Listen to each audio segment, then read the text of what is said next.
What is going on, Buck Nation? It's Gage here, and today we're going to be talking about Earl Thomas' possibility of going to the Bucs. Now, we're going to be, let's get a little hyped up about Earl Thomas. Won Super Bowl 48 with the Seattle Seahawks versus Denver. That game I actually fell asleep because it was like, they're dominating the Broncos. But, definitely a physical guy.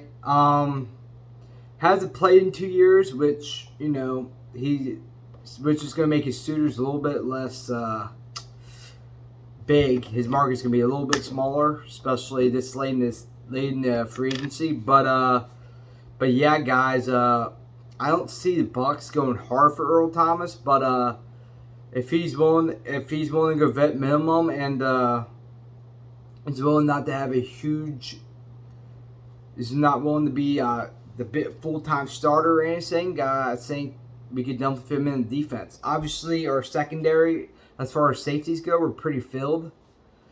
But I'm sure Todd Bowles would love to have Earl Thomas on the team. Now, I don't think this is a huge possibility.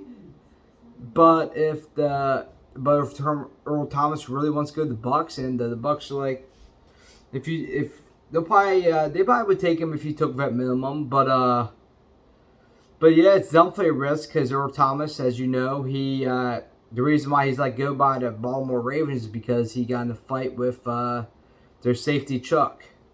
I think his name, yeah, I forget his first name, but I know his last name's Chuck and or Chalk or something like that. I forget. I'm probably pronouncing his name wrong, but yeah, they had an altercation during practice, and he got released, and yeah, he kind of took a break from football for a couple years. Probably figure out, you know, his problem and all of that, and he didn't have a big market because he's like over 30 now, so it's definitely a good pot. I wouldn't say we're gonna be huge on him, but he could be a good late addition. Now, I wouldn't say he's a big, you know, I wouldn't keep your eye on it too much, but don't call it out because, you know, because everyone knows the Buccaneers are going to be they're going to be Super Bowl contenders this year, especially with Tom coming for one last year. So keep your eye on that, guys. And Earl Thomas, 30 career interceptions, 2 sacks, which actually came in the year his last season before he was gone for 2 years with the Ravens. He got 2 sacks. So him and Neal could come in and do something if they work together.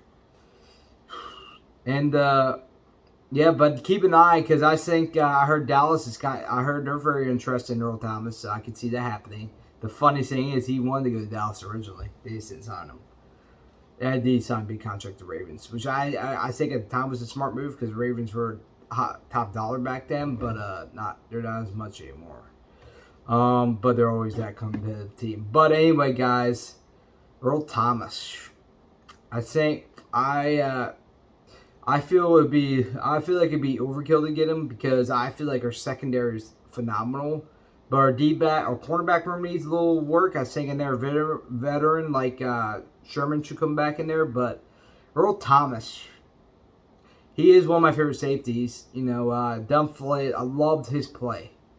Every time he played, man, he was the second coming hit man behind Harrison Smith. Boom, boom. So we'll see what happens, guys. But man, it's there's a player that the Bucs don't get mentioned. So that's kind of nice to see that because for Tom Brady, the Bucs were not mentioned at all. But guys, I hope you liked this video. Like and subscribe, and let me know why you think Earl Thomas should come to the Bucs, or yeah, or give me ideas for the next video you want to hear. Like I don't know, man. Let's go with what's popular right now. You know, for the Bucs at least. The draft's coming up, so I'll have plenty of content. So stay tuned, and hope you like and subscribe, and I hope you buck that.